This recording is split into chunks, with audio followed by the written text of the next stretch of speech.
दोस्तों आज की वीडियो में हम बात करेंगे कि स्टेबलाइजर को लगाने से घर का जो बिजली का बिल है वो कम हो जाता है या ज़्यादा हो जाता है। दोस्तों बहुत सी कंपनियां या दुकानदार ये क्लेम करते हैं कि स्टेबलाइजर लगाने से इलेक्ट्रिसिटी की सेविंग होती है, मतलब बिजली का बिल जो है वो कम आता है, हमको बिजली का बिल कम देना पड़ता है। तो इस बात में कितनी सच्चाई है, आज की वीडियो में हम इसी के बारे में जानने वाले हैं।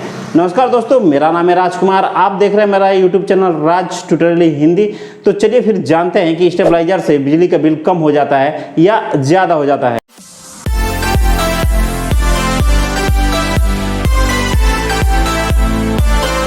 तो सबसे पहले हम ये जान लेते हैं कि स्टेबलाइजर क्या होता है और इसको हम अपने घर में क्यों लगाते हैं। दोस्तों स्टेबलाइजर एक इलेक्ट्रिकल इक्विपमेंट है जो कि वोल्टेज को रेगुलेट करता है, मतलब कि हमें आउटपुट में एक स्टेबल वोल्टेज देता है। मान के चलिए कि आपके घर में एक इलेक्ट्रिकल इक्विपमेंट है जो कि 240 वोल्ट पे चलना चाहिए, लेकिन आपके घर में जो सप्लाई आ रही है वो आ रहा है 110, 130 वोल्ट, 150 वोल्ट या 180 या कभी कभी ज़्यादा हो जा रहा है 260, 270 वोल्टेज आ रहा है। मतलब कि आपके घर में जो सप्लाई आ रही है उसमें वोल्टेज का फ्लक्चुएशन बहुत ही ज़्यादा है। अब वोल्टेज का फ्लक्चुएशन ज़्यादा होने से क्या होगा कि आपके इलेक्ट्रिकल के इक्विपमेंट जो घर में लगे हुए हैं वो खराब हो सकते हैं। इन इलेक्ट्रिकल इक्विपमेंट को खराब होने से बचाने के लिए हम क्या करते हैं कि स्टेबलाइजर का यूज करते हैं, क्योंकि स्टेबलाइजर हमें आउटपुट में एक स्टेबल वोल्टेज देता है। मान के चलिए आप 220 पे सेट कर देंगे तो 220 वोल्टेज आपको मिलेगा, 240 पे सेट करेंगे तो 240 वोल्टेज मिलेगा। तो आउटपुट में आपको एक स्टेबल वोल्टेज मिलेगा, तो जिससे कि वोल्टेज का फ्लक्चुएशन नहीं होगा और आपके इलेक्ट्रिकल इक्विपमेंट जल्दी खराब नहीं होंगे। तो अब आप ये जान गए कि स्टेबलाइजर क्या होता है और इसको हम अपने घर में क्यों लगाते हैं। अब सबसे मेन टॉपिक के बारे में बात कर लेते हैं कि क्या स्टेबलाइजर लगाने से बिजली का बिल कम हो जाता है या ज़्यादा। तो सबसे पहले हम ये जान लेते हैं कि स्टेबलाइजर को लगाने से हमारे घर में बिजली का बिल कम होगा कि नहीं होगा। दोस्तों स्टेबलाइजर को लगाने से हमारे घर में बिजली का बिल कम नहीं होगा, ये मैं आपको क्लियर कर देता हूँ कि स्टेबलाइजर को लगाने से बिजली का बिल कम नहीं होगा। लेकिन आप सोच रहे होंगे कि बहुत सी कंपनियां या दुकानदार ये क्लेम करते हैं कि जो स्टेबलाइजर आप यूज करेंगे उससे आपके घर में जो है वो जो इक्विपमेंट लगे होंगे जैसे फैन, मोटर, कूलर, जो भी इक्विपमेंट आपके लगे होंगे वो करंट कम लेने लग जाएंगे। मतलब कि करंट कम लेने लगेंगे तो आपके बिजली में भी सेविंग होगी। दोस्तों ऐसा नहीं होता है। मान के चलिए कि आपके घर का जो लोड है वो 1500 वाट है और आपके घर में जो वोल्टेज आ रहा है वो 180 वोल्ट आ रहा है। तो पहला कंडीशन है दोस्तों, ये आप जान लीजिए कि मान के चलिए आपके घर का लोड है 1500 वाट और आपके घर में वोल्टेज आ रहा है 180 वोल्ट। तो उस समय जो आपके घर में करंट जो फ्लो हो रहा होगा वो हो रहा होगा, अगर आप फार्मूले में रखेंगे तो वो होगा 10.42 एम्पियर। अब यहीं पर अगर आप स्टेबलाइजर का यूज करते हैं तो मान के चलिए आप जब स्टेबलाइजर का यूज़ करेंगे तो आपको वोल्टेज में इंप्रूवमेंट हो जाएगा। तो मान के चलिए जो आपका वोल्टेज बढ़ेगा वो हो गया, आपने 240 वोल्ट पे सेट किया, तो 240 वोल्ट पे सेट किया और आपका पावर का कंजप्शन कितना है दोस्तों 1500 वाट।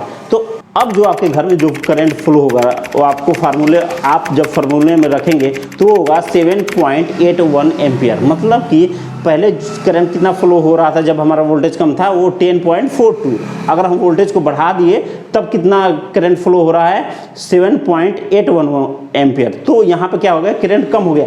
लेकिन जो हमारा कंजप्शन है दोस्तों, पहले भी कंडीशन में 1500 वाट था और दूसरे में भी 1500 वाट था, तो जो कंजप्शन होगा दोस्तों वो हमारा सेम ही रहेगा। तो इससे क्या होगा कि बिजली के बिल में कोई फर्क नहीं पड़ेगा। तो उम्मीद करता हूं दोस्तों आपको समझ में आ गया होगा कि हमारे घर का जो बिजली का बिल है वो कम नहीं होगा स्टेबलाइजर को लगाने से। दोस्तों स्टेबलाइजर को लगाने से हमारे घर का बिजली का बिल तो कम नहीं होगा।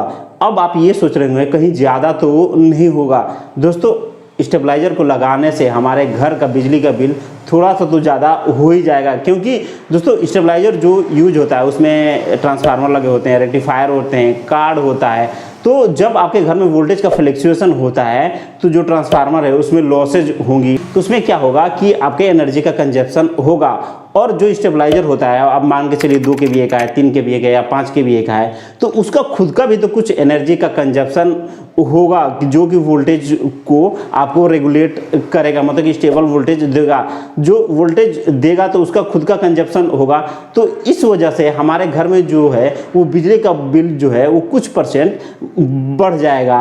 तो दोस्तों आप समझ गए होंगे कि हमारे घर में स्टेबलाइजर को लगाने से बिजली का बिल कम नहीं होगा बल्कि बढ़ ही जाएगा। तो उम्मीद करता हूँ आपको ये सारे डाउट्स क्लियर हो गए होंगे। तो इसलिए दोस्तों हमें जो घर में स्टेबलाइजर लगाना चाहिए वो एक ब्रांडेड स्टेबलाइजर लगाना चाहिए, क्योंकि जो ब्रांडेड स्टेबलाइजर होते हैं उनका जो इफिशियंसी होता है वो ज़्यादा होता है, जिससे कि एनर्जी लॉस जो होगा वो कम होगा और आउटपुट में हमें ज़्यादा वोल्टेज मिलेगा, जिससे हमारा बिजली का बिल भी थोड़ा सा कम होगा। वहीं पे आप लोकल यूज करते हैं तो उसकी इफिशियंसी कम होती है 60% 70%, तो वहाँ पे आपका लॉस ज़्यादा होगा और बिजली का बिल भी ज़्यादा हो जाएगा। और जो ब्रांडेड होते हैं उसका 90% 85% ऐसे होती है उसकी इफिशियंसी, जिससे आपका जो है एनर्जी सेविंग भी होगा और आपके इलेक्ट्रिकल इक्विपमेंट भी सेफ रहेंगे। दोस्तों अगर आप अपने घर के लिए एक अच्छा सा स्टेबलाइजर खरीदना चाहते हैं तो डिस्क्रिप्शन में लिंक है, वहाँ पे आप जाके खरीद सकते हैं। तो दोस्तों उम्मीद करता हूँ आपको बहुत ही अच्छे से क्लियर हो गया होगा कि स्टेबलाइजर लगाने से हमारे घर में बिजली का बिल कम नहीं होगा बल्कि ज़्यादा ही हो जाएगा। अगर आपको ये वीडियो पसंद आया तो प्लीज़ इस वीडियो को लाइक करिए और हमारे चैनल राज ट्यूटर हिंदी को सब्सक्राइब करना मत भूलिए, क्योंकि मैं आपके लिए ऐसे इलेक्ट्रिकल से जुड़े हुए वीडियो लेके आता रहता हूँ। मिलते हैं फिर नेक्स्ट वीडियो में। धन्यवाद।